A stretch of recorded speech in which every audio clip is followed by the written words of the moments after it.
When the session ends, the admin begins. From progress notes to insurance claims, managing a practice takes time. SimplePractice is the all-in-one EHR built specifically for therapists to streamline your workflow and give you your hours back. Start with a 7-day free trial, then get 50% off your first 3 months. Just go to SimplePractice.com.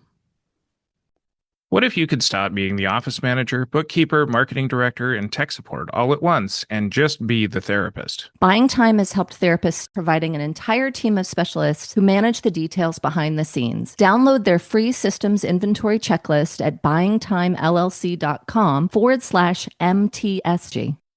You're listening to the Modern Therapist Survival Guide, where therapists live, breathe, and practice as human beings.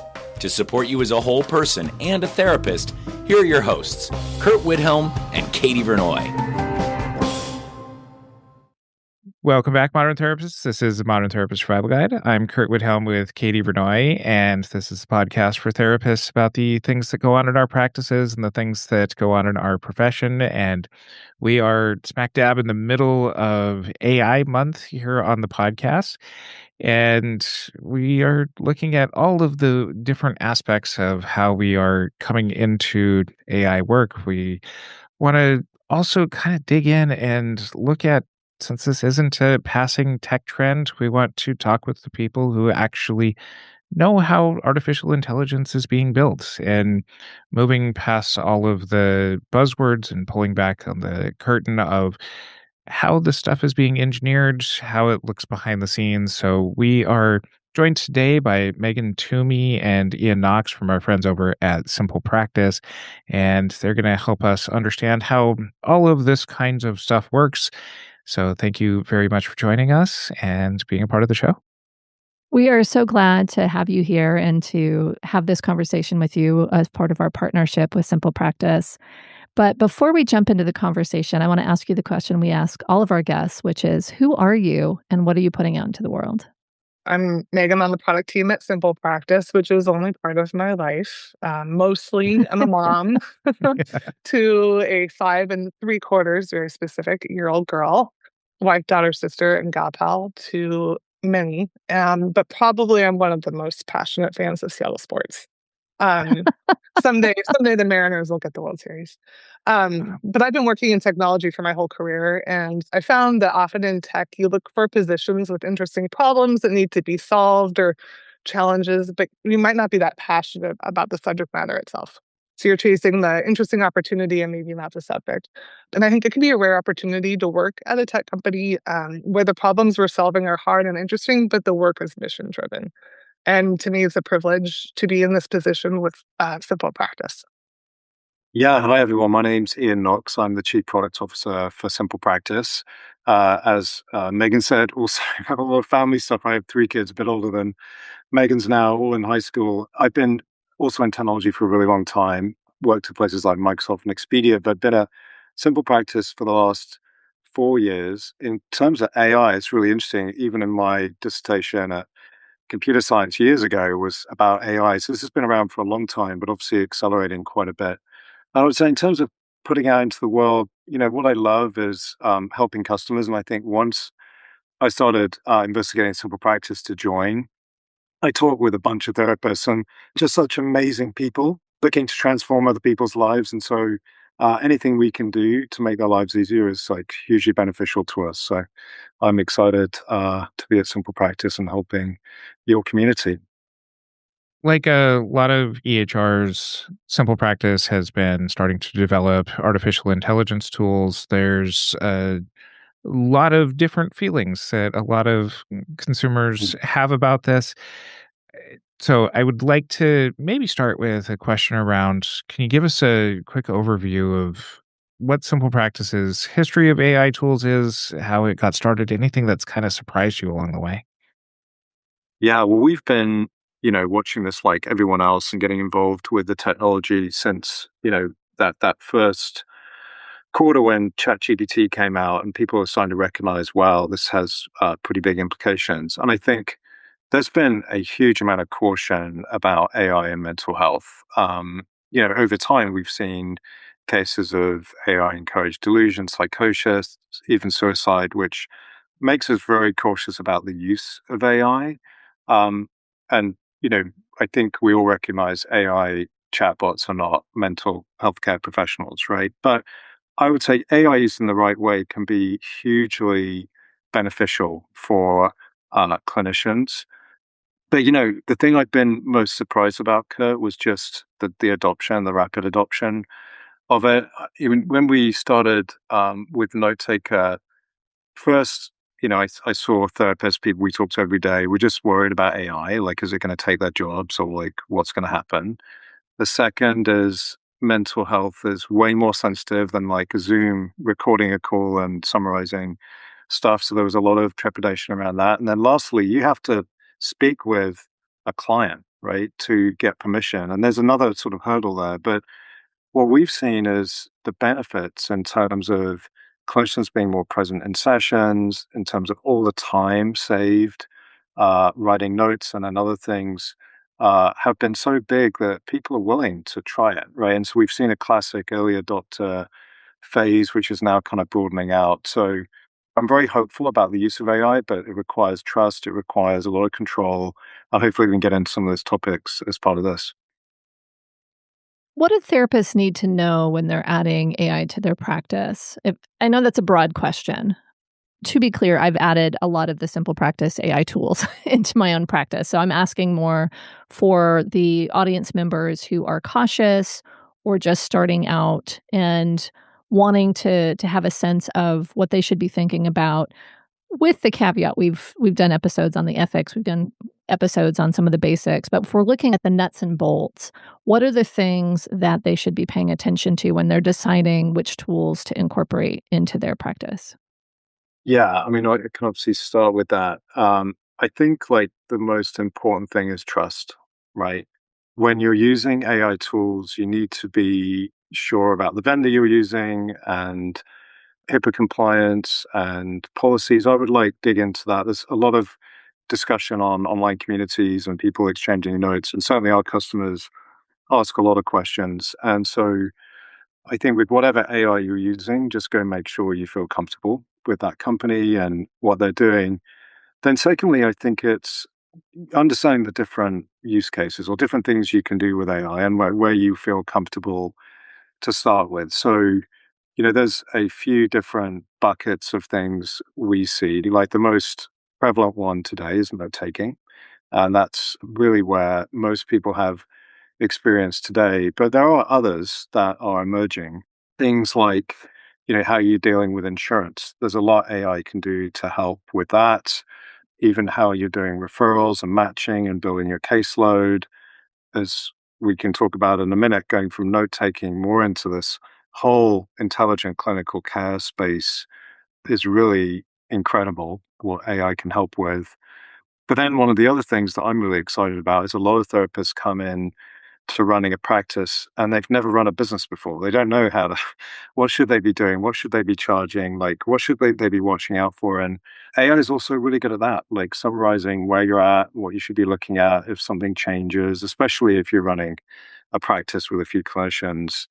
There's a lot of things you can figure out. So I would say, it's like looking at where you feel most comfortable trying and then exploring the tools and just getting a feel for how they work, right? Let's talk about why Curt and I both use SimplePractice. SimplePractice is an all-in-one EHR that is HIPAA compliant, HITRUST certified, and built specifically for therapists. For me, it's the integrated client communication. Messages from clients land straight in the chart, so I'm not copying things over from 3 different apps or emails or trying to remember who said what where. For me, one of the things that saved me gigantic headaches is insurance billing. It was simple back when I was in network, and it stayed just as simple now that I'm out of network doing courtesy billing for my clients. That used to be the thing I dreaded most, and now it just runs. And if you're just starting out or growing your practice, they also have a credentialing service that helps you get paneled independently. It takes the total headache out of insurance enrollment, giving you full autonomy over your own contracts without any middleman platforms taking a cut. If you're ready to simplify the business side of your practice, now is the perfect time to try SimplePractice. Start with a 7-day free trial, then get 50% off your first 3 months. Just go to simplepractice.com to claim the offer. Again, that's simplepractice.com. I think one thing I would add too is that AI can be a really great way to help you with things maybe you're not as strong at. To Ian's point, I say all the time, I'm like, therapists probably didn't go get their MBA to run a small business, but we can help support you in that way. And I think of AI as being a way to just like augment what you're already doing and pick up the pieces around things maybe you're not super great at. But like, how does AI help you but not replace you? And I think that that's one way we're potentially looking at different AI solutions. It's like, where do you feel like you could use, a Robin to your Batman? And the AI is really good at that. So maybe diving into that a little bit more, how are some of the places where clinicians could implement or streamline some of their practices with artificial intelligence? Well, I think like the way we look at it anyway is we look at everything that a clinician does on a day-to-day basis. And then, that can be called jobs to be done. It can be called like you just break down the things that people do. So we sort of have a map of that. And it's everything from some of the things I mentioned earlier, like how are you getting referrals? How are you doing intake? How are you doing scheduling and intakes? How are you dealing with insurance?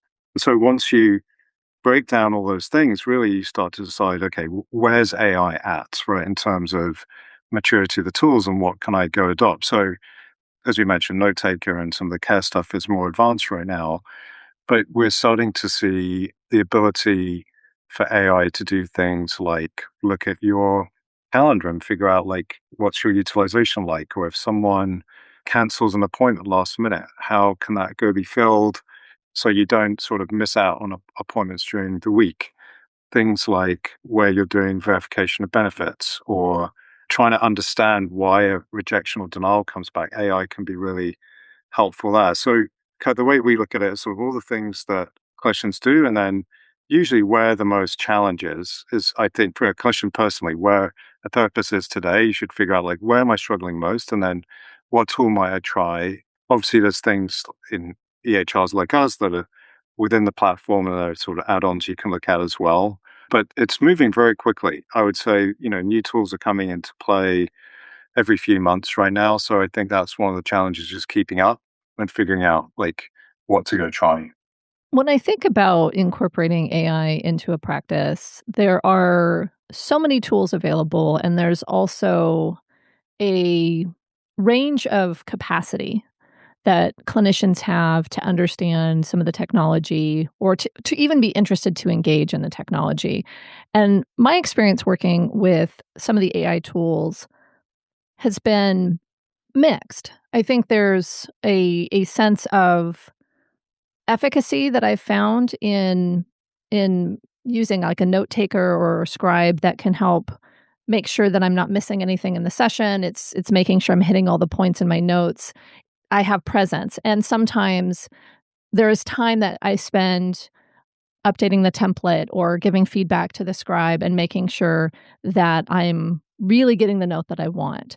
By and large, I really enjoy it, and it's a process that I think someone needs to know that they're signing up for. I think some of the front of office kind of ideas, whether it's a front door, an ability to get referrals or to help reschedule or doing the things with the client, that sounds fascinating, and I also get a little bit worried about how clients will perceive it. And so those are just two examples, but when you're looking at the types of tools that go into a practice, and maybe Megan, this is something that you can talk through as an expert in the products. Not everyone's going to want every piece, and so when they're looking at their own processes, what are the pieces of advice you'd give to our audience members about how to choose what parts they're incorporating into their practice? Yeah, I have been saying the phrase, we are trying to solve common pain points with common and uncommon solutions. So not everyone should use AI for everything. AI is cool. Sure, it's a fun, hot thing to build, but we don't want to solve every problem with AI because one, AI is not good at everything. We don't need to.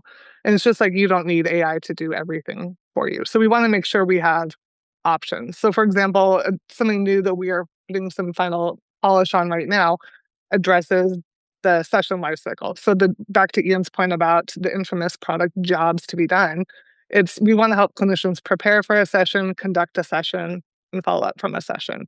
And within this, we're providing a collection of tools to help you do all those things. Do we think everyone's going to use all those? No. No, definitely not. But some of them might be appealing to you in the way that you choose to give care or the things that you find useful and helpful to you. And so we're trying to, again, offer a variety that spans like just what we know these different pain points are. And we encourage folks to try them. We want you to get in there, try it, and see what you like, what doesn't work for you yet. And there's no expectation that all of these will be slam dunks for every clinician, but we want to offer variety because everyone offers care differently. So we want to be flexible in that respect, but really encourage folks to just try it out and see what seems to work well for you. Katie, you brought up a really good point. Like, we're still early in all this, right? Like, I think we've come a long way in the last year, but these tools are evolving, month to month. And I think if you experiment, you probably have a pretty good feel now for, as you do a note, like what will come out, what you edit, how you prompt.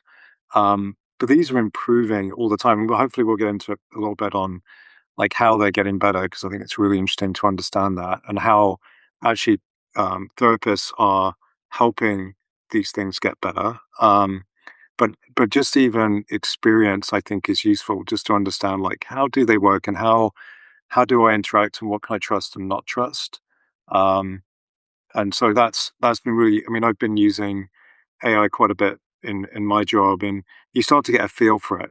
Start to get a feel for how it works and what's beneficial, and then what you don't trust, right? Because you can't trust everything with AI. Like it's generally pretty accurate, and the more focused the job and the better context you can give it, the better it will do. So a lot of this is sort of working through all these different things. And to your point about client trust, how are they going to feel about that? Well, that's something we've got to unpack and figure that out with our customers. Well, and I think because there are so many different ways to do it, I think those options are very helpful. I have some clients that the note taker runs in the background, and there's some clients that I use dictation, and some I type something in and it's old fashioned, right? So there's a lot of ways that I can respond to some of the hesitancy that I think folks have about AI. And I'm developing processes around those things. And I think it's something that I like the feedback to play around, because if you don't play around with the tool, and to your point, if you don't play around with the tool and then again later when it's been updated and then again later when it's been more refined, you won't have a sense of what the utility might actually be. And so I think there's this element of potentially overwhelm related to how should I make those decisions, because there are so many different options. And I like the idea of play around, but maybe we've got some other pieces of advice to kind of refine a little bit on what people might be looking at when they're trying to set up their practice. Let's be real. Most therapists don't need more tools. They need more support. And it's not just one person they have to hire, train, and manage. When you work with Buying Time, you're getting an entire team of specialists with expertise in admin, bookkeeping, marketing, automation, and client support. I've been a happy client since 2015, and that team approach has made all the difference. Buying Time supports therapists with all the behind-the-scenes work that keeps your practice running smoothly. Here's what sets Buying Time apart. Many virtual support companies charge you to find a VA, then leave you to manage that person yourself. With Buying Time, you're not paying for recruiting, you're getting a fully managed team. That means no worrying about who's handling what, no scrambling when someone is unavailable, and no spending your evenings following up on unfinished tasks. You have one trusted partner backed by a team of experts. And because they believe your business should run efficiently, they've created a free systems inventory checklist to help you uncover hidden expenses, eliminate unnecessary software, and simplify your systems. Visit buyingtimellc.com/MTSG to download your free checklist today. I really like that the AI experts on this episode are saying, you can't fully just trust AI. And I think that there's a lot of good discussion that's out there just as far as the learning curve that Ian that you're talking about, where it does take kind of some experience with some of these things to understand the utility of them. And I think that a lot of what I've seen in our community is the hesitancy to adopt some of these tools is it's not working perfectly for me right out of the gate, and therefore this is terrible and nobody should ever use these kinds of things.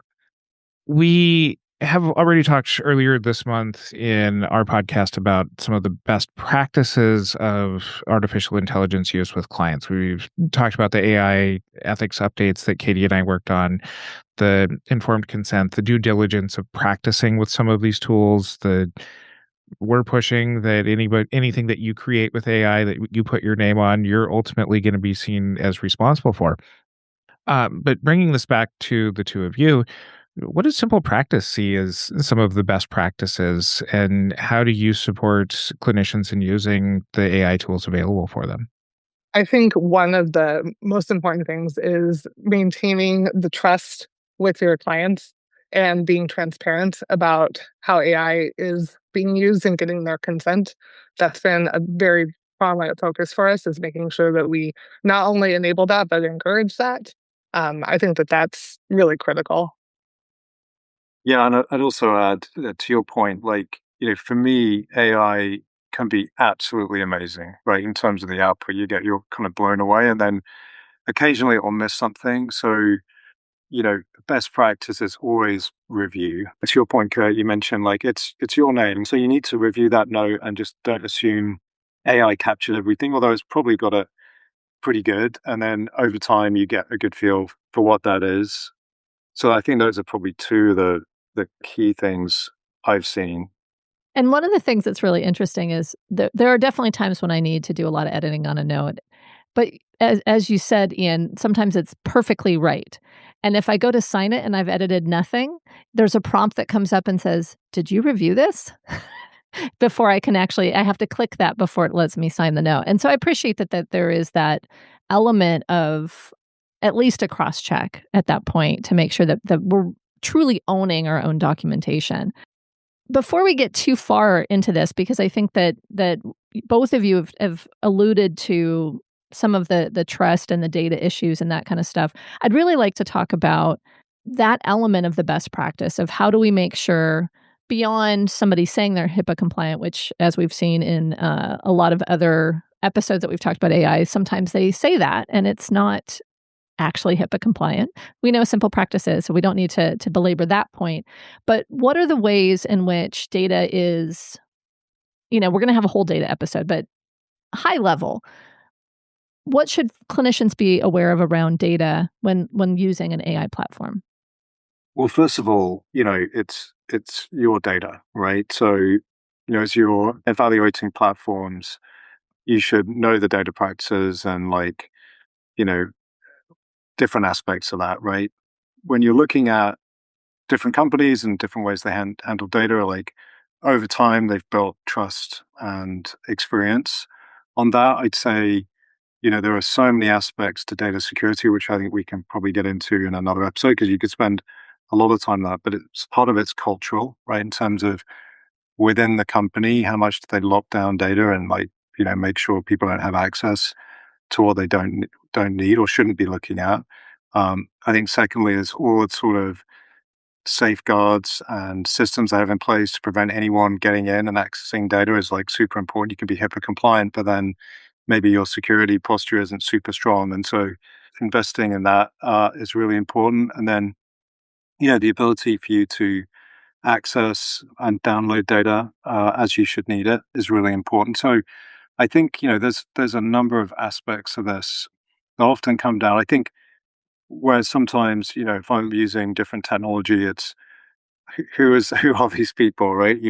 Is it a startup where everyone can just go poke around and see what's happening, or have they published how they're operating, right, and how they feel secure? Because that's that's the biggest nightmare, right? It's your data gets exposed, right, and that's something obviously we take super seriously at Simple Practice. To that note, we've recently even built out our own trust center to be even more transparent about a lot of these policies. The Trust Center, I know that some of the reaction around this from the community that we've heard is just the fear that SimplePractice is going to be like a lot of the other venture capitalist companies that are looking to replace therapists and taking on all of everything that's going on, even the data of us appearing. I'm going to put you on the spot and say, is that what you're doing? Yeah, absolutely not, Kurt. That's a very fair. I think that's a fair question, though, right? Because I think that is a fear of people. And when we saw AI coming a couple of years ago, we sat down and we just really thought about our principles and what the company's about. And fundamental to our belief is that clinicians should be at the center of care. You know, I think if you think about this long enough, or you're in this industry, is AI, does it have empathy? Can it pick up visual cues? Does it have the training? It can simulate some of those things, but will never do as good of a job, in our view, as a professional. Now, can it help? Absolutely, right? With clinical support and being able to answer questions, etc. But we came out very early on and with our principles, right, and what we believe, and I think that's really important to state. The second thing we did, our chief marketing officer, Doug Scott, he came from Twitch, which is an interesting company. It's all about live streams and other things and community. And so right at the beginning, he got us all on live streams with customers. And we do that now every month. Jonathan, our CEO, is on a live stream, and I'm on one, every quarter. Megan's been on quite a few.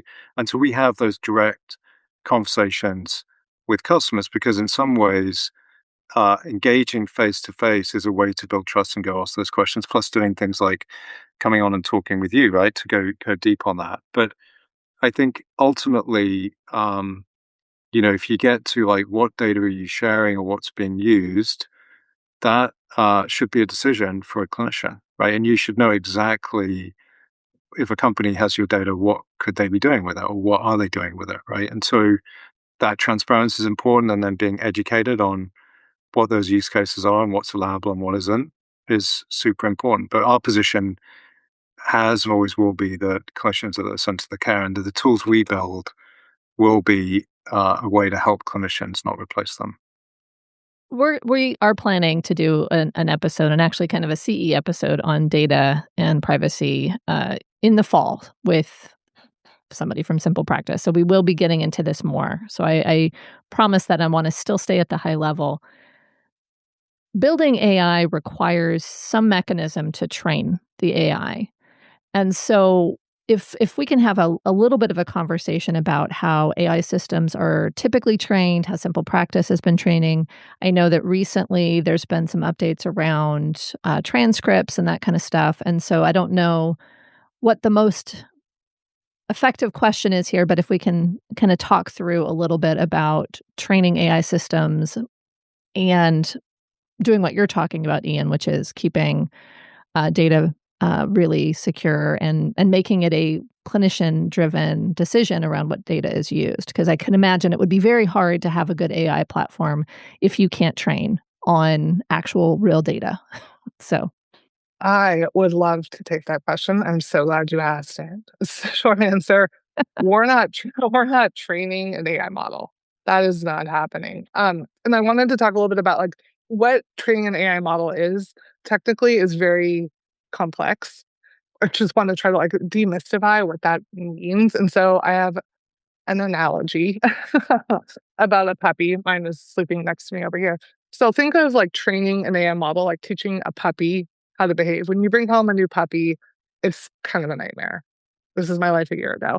Chewing things, not potty trained, is just kind of a disaster. And no one knows what to do. You don't know how to train the puppy. The puppy doesn't know what to do. You ask it to sit, it goes and finds your socks. No, it's not working. So you kind of have to start from square one, and you spend a lot of time and a lot of repetition to train your puppy. Or you could do what we did, and we took our puppy to a board and train facility and had the experts train our puppy for us. And when she came home, she knew how to sit. And all we had to do was figure out, this is what the command she knows to sit. And so we would learn that command, tell her to sit, and she would sit. So think about that as it relates to an LLM or AI. We're taking the same route as I did, where we let an expert train our puppy, and we have experts who are training the model. It is not us. We're not doing anything like that. What we are doing is trying to figure out the best way to talk to the model. We're trying to figure out what the puppy's sit command is, what's the most effective way to work with the puppy to get the output that we want. But in no way are we actually doing any of the actual technical training or rewiring of the models. None of that. And no data from SimplePractice is involved in that at all. What we're just trying to do is be like, what do we need to give the model to give you the best output? And so just the difference of like, we're not actually doing the training. So it's not part of SimplePractice at all. Does that mean, is it a white label LLM? Yeah, so under the covers, like just as Megan said, we have access to LLM models, right? And what we do is, as Megan said, to get like really good quality, like you do when you prompt, right? You putting in, it's how you're talking to the model. And part of this is the model understanding like what a good data is. So we have a clinical team at SimplePractice that works on, as we generate different notes, grades those notes, right? So it starts to show as an input, as you talk to the model, like, here's what great looks like. And so it's very, very important that we have clinicians on staff that can show what a good note looks like based on a session, right? And so in the terms of AI, this is called like a golden data set. It's very common in terms of how you grade and then how you show the model in terms of how you talk to it, like this is what great looks like. But we don't train like an underlying LLM, as Megan said. So we don't feed clinicians data into like an actual LLM model, and that's pretty common actually.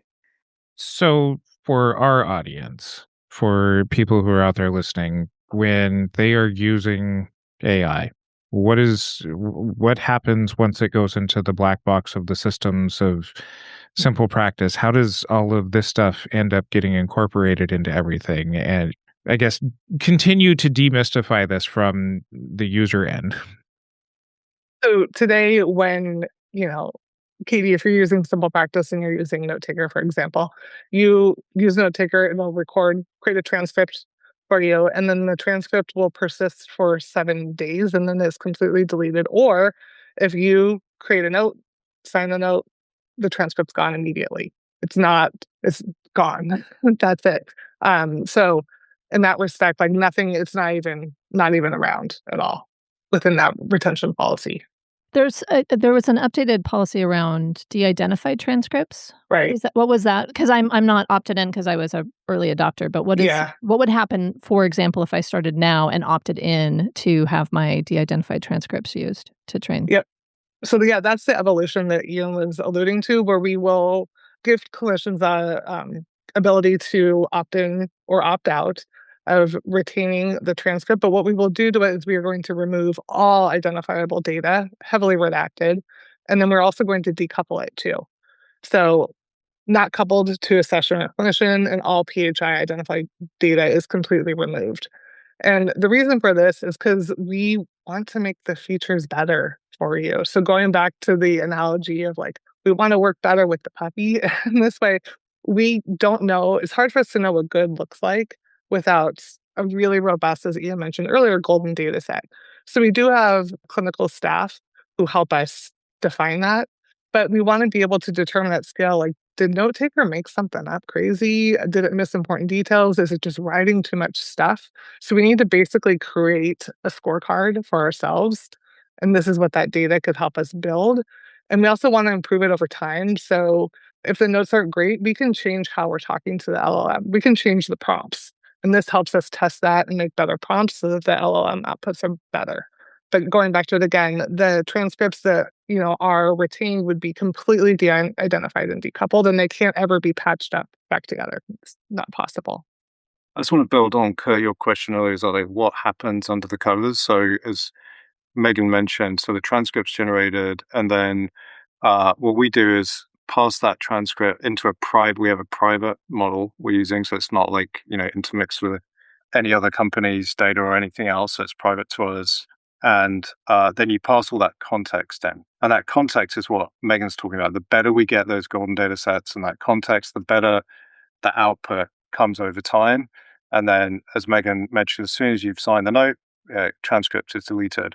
What we have found, there's some pretty passionate customers like, we love the tool. How can we make the output better? And one of the ways is de-identified transcripts. So we're providing that options for customers. But again, it's totally up to a customer if they choose to do that or not. What are the tools that SimplePractice has currently, and what's in the roadmap? And how do you make decisions on what you're putting into the roadmap and what's next? Absolutely. I mean, I can start there. Like, if you go back to right at the beginning of our conversation in terms of the areas that are super interesting, I think they'd fit into kind of 4 buckets. And so that's how we think about like the themes in our roadmap. The first is all about clinical care and clinical intelligence. And Note Taker is just the first step of that. But there's so much more in terms of treatment plans and measurement-based care and client summaries and intake summaries and all that can help clinicians, answer questions and get better at like working with clients, saving time, improving care. The second bucket is all around insurance and billing. And that's everything from like verification of benefits to note compliance to making sure when you submit insurance that it's going to get paid first time, to dealing with denials and rejections and billing adjustments in the background. So that's the second big theme. The third is around what we call practice operations. So that's like, we talked about that. What's that business advisor, the analytics, things like scheduling and intake, which is still pretty early, I would say, but that helps clinicians the knowledge to run their business, catch issues early, automate things in the background. And then lastly, we have a theme around referrals and how you build a great caseload. And that's not just we have Therapy Finder today.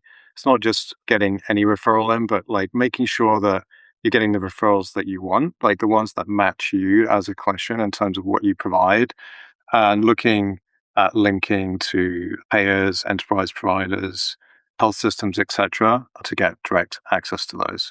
So those are the sort of 4 big buckets, Katie. And then in terms of the second question, like how do you decide?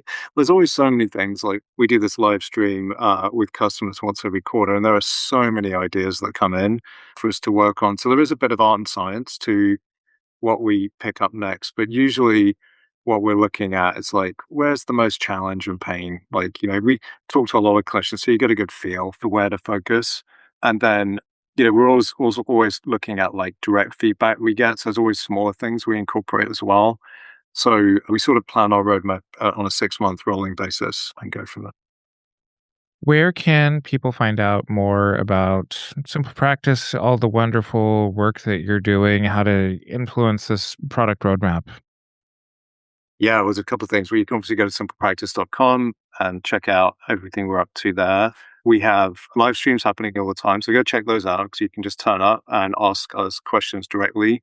We also, I've been just giving my email out, ian.knox@simplepractice.com. Always happy for people to email me and love that when people do. I'm sure Megan would appreciate the same. So, Yep, Megan.Toomey, TOOMEY @simplepractice.com. Also, we community too. We love to see dialogue in community and get great ideas from folks there in Facebook. And we will include links to all of that, put that information in our show notes over at mtsgpodcast.com. And make sure that you follow up with us on our social media, join our Facebook group, the Modern Therapist Group, to continue on with this and all of the other conversations. Until next time, I'm Curt Widhelm with Katie Vernoy and Ian Knox and Megan Toomey from SimplePractice. If running your practice feels like too many moving parts, SimplePractice pulls scheduling, billing, and client communication into one place. Start with a 7-day free trial, then get 50% off your first 3 months at SimplePractice.com.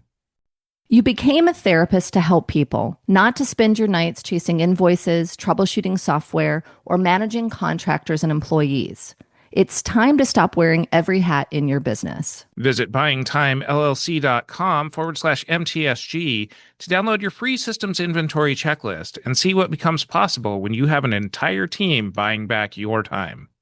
Thank you for listening to the Modern Therapist Survival Guide. Learn more about who we are and what we do at mtsgpodcast.com. You can also join us on Facebook and Twitter. And please don't forget to subscribe so you don't miss any of our episodes.